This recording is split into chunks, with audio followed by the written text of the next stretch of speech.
বিধানসভায় কেন্দ্রীয় বঞ্চনার বিরুদ্ধে এবার সরব মুখ্যমন্ত্রী। গ্রামীণ রাস্তা 100 দিনের কাজ বাড়ি প্রকল্পে একটা টাকাও দেয়নি কেন্দ্র।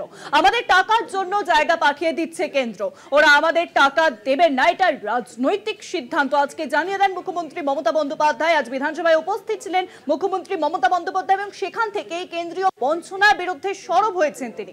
গ্রামীণ রাস্তা 100 দিনের কাজ বাড়ি প্রকল্পে টাকা দেয়নি কেন্দ্র, আমাদের টাকা অন্য জায়গায় পাঠিয়ে দিচ্ছে কেন্দ্র, ওরা আমাদের টাকা দেবেন না, এটা রাজনৈতিক সিদ্ধান্ত। কেন্দ্র যে টাকা কোনোভাবেই দিচ্ছে না, 100 দিনের কাজ থেকে শুরু করে বিভিন্ন যেই কেন্দ্রীয় প্রকল্প রয়েছে এবং সেই টাকা থেকে যে বঞ্চিত হচ্ছে বাংলা, সেই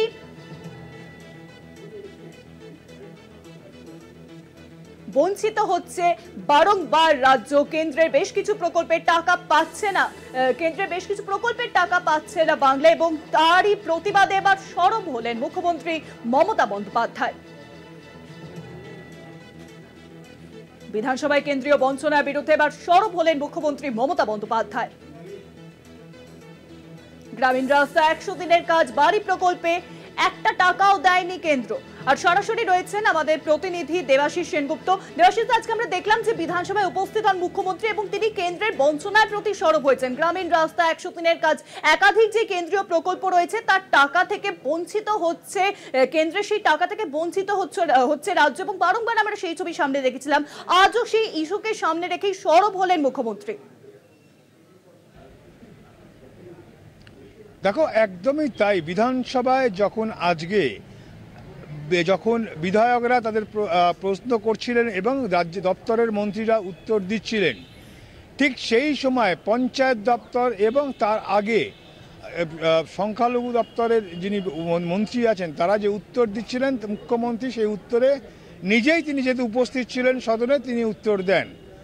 এবং যখন পঞ্চায়েত দপ্তর যখন প্রশ্ন আসে, সেই প্রশ্নে যখন উত্তর দেয়, বিধায়করা যখন প্রশ্ন করেন, সেই প্রশ্নের সময় কিন্তু মুখ্যমন্ত্রী নিজে উঠে তিনি উত্তর দেন যে কেন্দ্রীয় বঞ্চনা, যে কথা প্রদীপ মজুমদার অর্থাৎ পঞ্চায়েত মন্ত্রী বলছিলেন, তার কিন্তু রাশ টেনে মুখ্যমন্ত্রী বলেন গত 4 বছর ধরে বাংলার একদিকে যেমন 100 দিনের কাজের টাকা, আবাস যোজনার টাকা কেন্দ্রীয় সরকার দিচ্ছে না, এবং এই টাকা তারা দিচ্ছে না কেবল তাই নয়, যে কারণে তারা টাকা দিচ্ছেন না বলে যে অভিযোগ এসছে বলেছে, সেই অভিযোগ তদন্তের জন্য কিন্তু প্রায় কেন্দ্র থেকে 156টা টিম এসছিল, যে টিমকে বারংবার তারা যখন বলেছে সমস্ত তথ্য রাজ্যের আধিকারিক যারা তারা দিয়েছে, তারপরও তারা কেন্দ্রের টাকা দিচ্ছে না।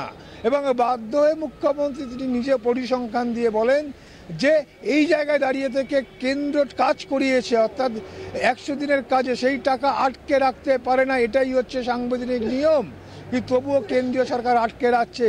এবং এই টাকা আটকে রাখছে কেবল নয়, তিনি বলেছেন যে কেন্দ্র আমাদের টাকা দেবে না, এটা তাদের রাজনৈতিক কিন্তু সিদ্ধান্ত। অর্থাৎ এক কথায় বলা যেতে পারে বাংলাকে তারা বঞ্চনা করছে। এই বাংলাকে বঞ্চনা করার বিষয় নিয়ে এর আগে তিনি এই প্রসঙ্গেও তিনি যেটা জানিয়েছেন যে কেন্দ্রের একজন আধা মন্ত্রী, পঞ্চায়েত দপ্তরের প্রতিমন্ত্রী, তিনি বাংলার সাংসদ বিধায়ক মন্ত্রীদের সময় দিয়েছিলেন এবং দীর্ঘক্ষণ বসিয়ে রাখার পরেও তখন দেখা করেনি।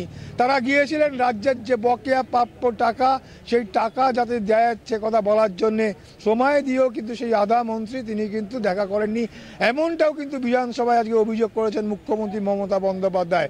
কেবল তাই নয়, তিনি বাংলাকে বিভিন্নভাবে বঞ্চনা করা হচ্ছে, এবং কেবল বাংলা ভাষা যদি বলে, কেবল বাংলা ভাষা বলে, তার কাছে আধার কার্ড ভোটার কার্ড সব আছে, থাকলেও যেহেতু তার ভাষা বাংলা, তাই দেশের বিভিন্ন প্রান্ত থেকে তাদেরকে ধরে নিয়ে গিয়ে বেশ কিছু রাজ্য থেকে তাদেরকে বাইরে পাঠিয়ে দেওয়া হচ্ছে। অর্থাৎ বলা যেতে পারে বাংলা ভাষা বললেই বাঙালিদের উপর রীতিমতো একটা ক্ষোভ এবং সেই আক্রোশ তৈরি করছে কেন্দ্রীয় সরকার। অর্থাৎ এটা বাংলাকে বঞ্চনা এবং বাংলার প্রতি বিমাতৃসুলভ আচরণের কিন্তু উদাহরণ আজ মুখ্যমন্ত্রী করেছেন।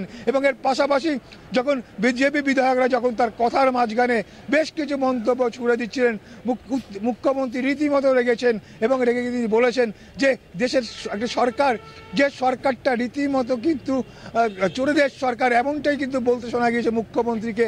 এবং সেক্ষেত্রে একটা জায়গায় প্রসঙ্গে তিনি স্পষ্ট সরাসরি না বললেও তিনি বলেছেন দেশ জুড়ে মৃত্যু মিছিল, লজ্জা হওয়া উচিত। এটা একটা ভেঙে পড়ছে, একটা ধসে পড়ছে। অর্থাৎ তিনি সরাসরি আহমেদাবাদের ঘটনাকে উল্লেখ করলেন না, সরাসরি ব্রিজ পড়ার ঘটনাকে উল্লেখ করলেন না, কিন্তু তিনি জানিয়ে দিলেন যে এই কেন্দ্রের সরকার মানুষের কথা ভাবে না, তারা কেবলমাত্র তাদের রাজনৈতিক স্বার্থ কথা ভাবে এবং সেই জায়গায় দাঁড়িয়ে থেকে তারা বাংলাকে বারংবার বঞ্চনা করার চেষ্টা করছে। এবং একসময় বলতে দেখা যায় যে এইভাবে যদি চলতে থাকে 2026 আপনারা জিরো হয়ে যাবেন, অর্থাৎ বিধানসভা নির্বাচন 2026 সেখানে তাদের ফলাফল হবে শূন্য এই রাজ্য থেকে। অনেক ধন্যবাদ দেবাশিস দা। বিধানসভা থেকে সরাসরি ছিলেন আমাদের প্রতিনিধি দেবাশিস সেনগুপ্ত।